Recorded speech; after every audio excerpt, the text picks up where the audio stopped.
तब तक भारत की संस्कृति काफी अपनी जड़ों के साथ मजबूत बनी हुई थी।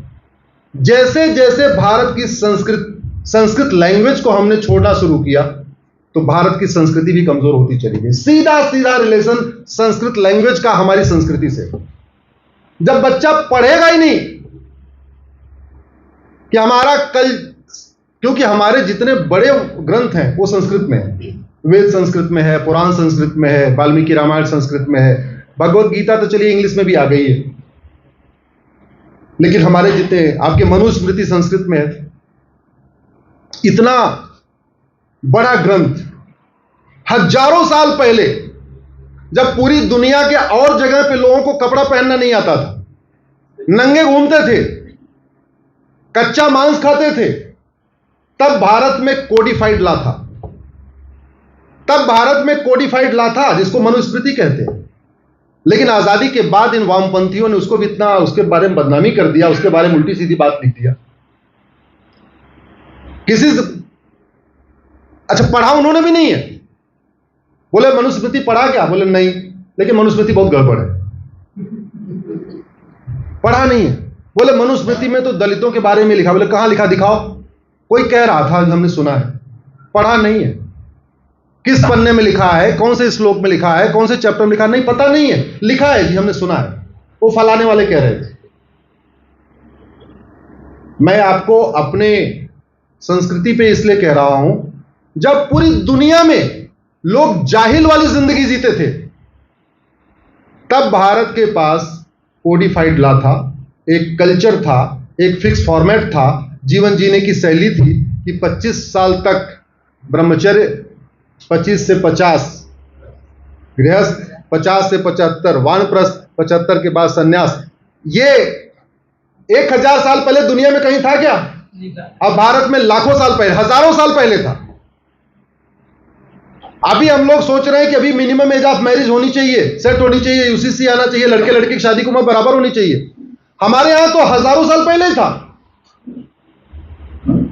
अभी सोच रहे हैं लड़कियों को पढ़ाना चाहिए, अभी बात हो रही लड़कियों को पढ़ाना चाहिए। और हमारे देश में हजारों साल पहले इतने एग्जाम्पल हैं लड़कियों के पढ़ाने के नहीं बल्कि बाकायदा प्रोफेसर हुआ करती थी। गार्गी और मैत्रेयी, जिनके नाम पे दिल्ली में कॉलेज भी है, वो तो संवाद किया करती थी, शास्त्रार्थ किया करती थी। बाकी तो छोड़िए, राजा भरत के माता जी क्या नाम है? भरत के माता जी का नाम कैकेयी। कैकेयी राज्य था। हमारी परंपरा देखिए जरा, हमारे देश में महिलाओं का सम्मान कैसे था। ये इक्वेलिटी जस्टिस वाला तो पहले कॉन्सेप्ट था ही नहीं। हमारे यहां नर तू नारायण नहीं था, नारी तू नारायणी। हमारे किसी त्योहार में लड़कों की पूजा नहीं होती है। किसकी पूजा होती है? नवरात्रि। पुराने समय में जितने भी राज्य थे, उनकी राजकुमारियों का नाम राज्य पे होता था। कौशल राज्य तो राजकुमारी कौशल्या, सौमित्र राजकुमारी सुमित्रा, कैकेयी की राजकुमारी कैकेयी, पांचाल की राजकुमारी पांचाली, द्रुपद की राजकुमारी द्रौपदी, इस तरीके, गंधार की राजकुमारी गांधारी। रावण ने जब अटैक किया कैकेयी पे, कैकेयी का मतलब पाकिस्तान और गंधार का मतलब अफगानिस्तान। दुर्योधन का ननिहाल भी गया, भरत का ननिहाल भी गया। जब रावण ने, अच्छा आप जरा सोचिए, रावण के पास अगर ट्रांसपोर्ट सिस्टम अच्छा नहीं था तो लंका से पाकिस्तान कैसे पहुंच गया पूरी सेना लेके? और जब उसने राजा कैकेयी को हराया तो राजा कैकेयी ने मदद मांगी। किससे मांगी? दशरथ जी से, हमारी मदद करो। राजा दशरथ जी गए अपनी सेना लेके अयोध्या से। अयोध्या से पाकिस्तान पहुंचना तो फिर भी नजदीक है। लंका से पूरा तमिलनाडु क्रॉस करते हुए, इधर पूरा कर्नाटक क्रॉस करते हुए, आगे पूरा महाराष्ट्र, मध्य प्रदेश, उत्तर प्रदेश पूरा क्रॉस करके जाना पड़ेगा। रावण ने इतना तेज अटैक किया कि एक बार तो दशरथ भी लड़खड़ा गए। रावण ने सबसे पहले अटैक किया, कैकेयी के सेनापति को मार दिया। दशरथ जो मदद के लिए गए थे वो भी मतलब संभाल नहीं पा रहे थे मोर्चा, और उधर सेनापति खत्म हो गया। तो रानी कैकेयी ने सेनापति का काम किया।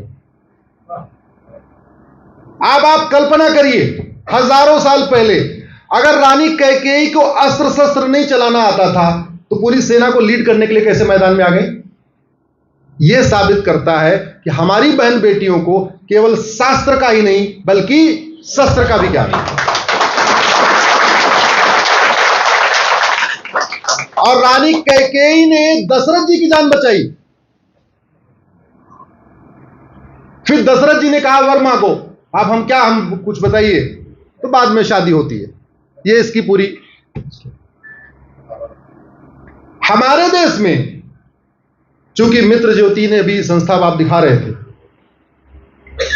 अगर महिलाओं को पढ़ने की व्यवस्था नहीं थी तो गांधारी, माता गांधारी शास्त्र में सभी शास्त्रों की ज्ञाता कैसे थी? सभी शास्त्रों की ज्ञाता थी। लेकिन दुर्भाग्यवश माता गांधारी की मायका, जिसको हम आज की डेट में अफगानिस्तान कहते हैं, वहां बहन बेटियां स्कूल भी नहीं जा पा रही हैं। स्कूल जाने पे उनको गोली मार दी जा रही है। कल्चर बदलता है तो ये होता है, संस्कृति बदलती है तो ये होता है। इसलिए भारत की संस्कृति को संभालना, सहेजना जरूरी है। भारत की संस्कृति अगर कमजोर हो जाएगी तो अराजकता फैल जाएगी, और दुनिया में फैल चुकी है। कुंभा काबुल हो गया, तक्षशिला रावलपिंडी हो गया, कैकेयी आपका पेशावर हो गया, पर्शिया आपका ईरान हो गया। देखते देखते जहां जहां भारत की संस्कृति कमजोर हुई है वहां अराजकता फैली है। और इसका आप वर्तमान भारत में देख लीजिए, कश्मीर में क्या हालत हुई है, बंगाल में क्या हालत हुई है, केरल में क्या चल रहा है, और आजकल मणिपुर में क्या चल रहा है। अनफॉर्चुनेटली ना हम केरल से सीख रहे हैं, ना बंगाल से सीख रहे हैं, ना मणिपुर से सीख रहे हैं, ना फ्रांस से सीख रहे हैं।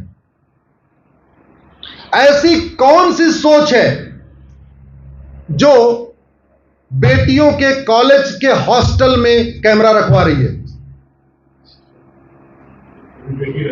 और वो भी बेटी रख रही है। वो कौन सी सोच है?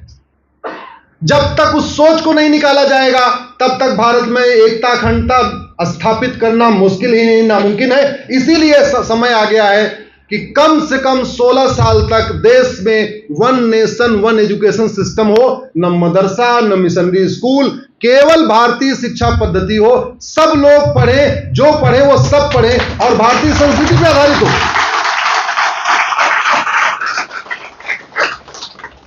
और उसलिए जरूरी है कि संविधान ये कहता है इक्वेलिटी।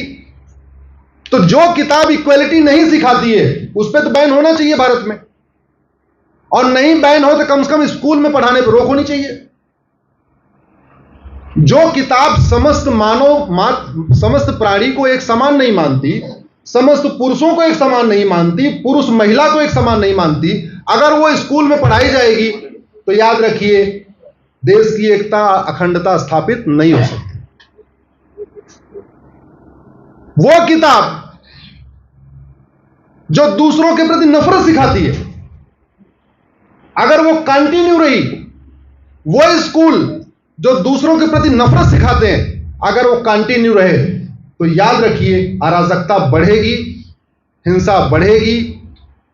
आज मणिपुर जल रहा है, कल को हो सकता है कर्नाटक भी जले। आज कश्मीर फाइल बन रही है, हो सकता है कल को मैंगलोर फाइल भी बने। आज मणिपुर की फाइल बन रही है, कल को हो सकता है बिहार की फाइल भी बने। समय यह है कि हम जाग लें, सीख लें दूसरों से। फ्रांस क्यों जला? फ्रांस को जलते हुए देखा आप लोगों ने? जरा जोर से बोलिए, सबने देखा? आप जरा सोचिए वो सोच कैसी है। जिस फ्रांस ने उन नंगों को रोटी कपड़ा मकान दिया, उन जाहिलों को वहां रहने की जगह दिया, युद्ध के दौरान वो भाग के आए थे, भूखे थे, नंगे थे, कपड़ा नहीं था उनके पास, उनको रोटी कपड़ा मकान दिया, उस फ्रांस को उन्होंने जलाया। ये अभी तो उनका सेकंड फेज था जलाने का, पहला फेज तो वर्ल्ड कप का फुटबॉल था। वर्ल्ड कप के फुटबॉल के दौरान सेमीफाइनल में फ्रांस ने मोरक्को को हरा दिया, और ये जाहिल मोरक्को से आए हुए हैं, वहां युद्ध चल रहा था, वहां इनके पास कोई छत नहीं थी, जमीन नहीं थी, भाग भाग के फ्रांस के अंदर घुस गए। कुछ इराक से आए थे, कुछ कुर्दिश हैं, कुछ मोरक्को से आए थे। अब आप सोचो 20-25 साल पहले जहां जिसने शरण दिया, रोटी कपड़ा मकान दिया, उनको रहने की व्यवस्था दिया, उसी फ्रांस को जला रहे थे, तुमने मोरक्को को क्यों हरा दिया? अगर वो ऐसा काम कर सकते हैं तो भारत, वहां तो केवल 10 लाख के आसपास, भारत में तो 5 करोड़ रोहिंग्या बांग्लादेशी हैं। कल को भारत ने बांग्लादेश को हरा दिया किसी मैच में, और यहां इन्होंने शुरू कर दिया तुमने बांग्लादेश को क्यों हराया? कर सकते नहीं कर सकते? अगर मोरक्को वाले फ्रांस को जला सकते हैं, तुमने मोरक्को को क्यों हराया? तो बांग्लादेश वाले भारत को नहीं जलाएंगे, तुमने बांग्लादेश को क्यों हराया? कल को म्यांमार किसी को उसमें हरा दिया, या पाकिस्तान को हरा दिया, बोले तुमने पाकिस्तान को क्यों हराया? उस सोच को मारना है। उस सोच को बचपन में ही मार सकते हैं, उस सोच को बड़े होने पर नहीं खत्म कर सकते। उस सोच को बचपन में खत्म कर सकते हैं, और खत्म करने का तरीका है one nation one syllabus, one nation one education, common syllabus, common curriculum. 16 साल तक बच्चा कोई भी विदेशी किताब नहीं पढ़ेगा। 16 साल तक बच्चा केवल भारतीय किताब पढ़ेगा। 16 साल तक बच्चा केवल भारतीय संस्कृति को सीखेगा। 16 साल तक बच्चा केवल भारतीय परंपरा को सीखेगा। 16 साल तक बच्चा केवल भारतीय ज्ञान विज्ञान को सीखेगा। याद रखिए, ये रिलीजन का इश्यू नहीं है, ये दो सोच का इश्यू है, दो संस्कृतियों का इश्यू है। ये भारत बनाम विदेशी इश्यू है, स्वदेशी बनाम विदेशी इश्यू है। भारत में कोई एक किताब मुझे बताइए जो भारत के रिलीजन है, इंडियन रिलीजन जिसको हम कहते हैं। इंडियन रिलीजन कौन सा है? Jainism, Buddhism, Sikhism. सनातन धर्म तो है ही है, लेकिन जो उसके निकले हुए पार्ट हैं वो क्या है? Jainism, Buddhism, Sikhism. कभी आपने किसी सिख को यह कहते हुए सुना कि केवल हमारे गुरु ही पूजा के लायक हैं, दूसरा कोई पूजा के लायक ही नहीं है? सुना? किसी आपने किसी जैन को सुना कि केवल महावीर जी ही पूजा के लायक हैं, दूसरा कोई पूजा के लायक नहीं है? कभी किसी आपने बुद्धिस्ट को सुना केवल गौतम बुद्ध ही पूजा के लायक हैं, दूसरा कोई नहीं है? कभी किसी राम के भक्त को आपने सुना केवल राम ही पूजा के लायक हैं, दूसरा कोई पूजा के लायक नहीं है? शंकर के भक्त को सुना आपने? कभी विष्णु के भक्त को सुना? मां दुर्गा के भक्त को सुना? जिसकी भी हम पूजा करते हैं, कभी ये नहीं कहते मैं जिसकी पूजा कर रहा हूं बस यही पूजा के लायक है, दूसरा कोई पूजा के लायक नहीं। लेकिन जो फॉरेन रिलीजन के लोग हैं वो कहते हैं। और आश्चर्य की बात है, हमको अंग्रेजी आती है, कनाडा आती है, वो फॉरेन जिस लैंग्वेज में कहते हैं वो आती नहीं है। सुना ही नहीं आपने कभी कि कहा क्या जाता है? लाउड स्पीकर से कहा जाता है, चिल्ला चिल्ला के कहा जाता है।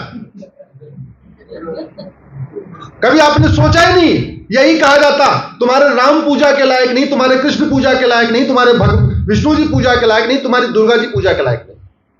उसका इंटरप्रिटेशन कर लेना, क्या कहा जाता है। यह डिफरेंस है इंडियन रिलीजन फॉरेन रिलीजन में, यह डिफरेंस है इंडियन कल्चर फॉरेन कल्चर में, यह डिफरेंस है इंडियन ट्रेडिशन फॉरेन ट्रेडिशन में। इंडियन कल्चर, इंडियन ट्रेडिशन वसुधैव कुटुंबकम का है, नारी तू नारायणी का है, सर्वधर्म संभाव का है, सबका साथ सबका विकास का है। Foreign culture, foreign tradition, foreign system क्या है? एको हम द्वितीयो नास्ति। एको हम द्वितीयो नास्ति मतलब मैं ही हूं, मेरा वाला ही है, जो मैं कह रहा हूं यही ठीक है, जो मैं सोचता हूं यही ठीक है, जैसे मैं प्रेयर करता हूं यही ठीक है। जो ये प्रेयर नहीं करेगा, जो इस तरीके से नहीं रहेगा, वो क्या कर सकते हैं? उसका क्या कर सकते हैं? अब आप ये बताओ, स्कूल में क्या पढ़ाना चाहिए? ह्यूमैनिटी के लिए क्या जरूरी है पढ़ाना? Indian culture, Indian tradition, Indian system या फॉरेन सिस्टम? इसलिए मैं तो Monday to Friday Supreme Court रहता हूं, सैटरडे संडे आप लोगों के बीच में रहता हूं। मैंने एक मुहिम शुरू किया है कि यूसीसी आना चाहिए।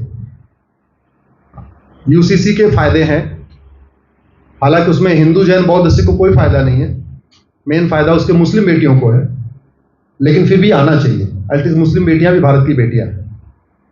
लेकिन यूसीसी देश की एकता अखंडता के लिए जरूरी, जितना जरूरी है यूनिफॉर्म एजुकेशन, उसका 100 गुना ज्यादा जरूरी है। 100 गुना ज्यादा जरूरी है। अगर यूनिफॉर्म एजुकेशन लागू कर दें, तो अगर यूनिफॉर्म सिविल कोड नहीं भी लागू करेंगे, तो चूंकि कल्चर में ही सबको समान देखने की बात आ जाएगी, तो नहीं भी लागू करेंगे तो भी काम हो जाए।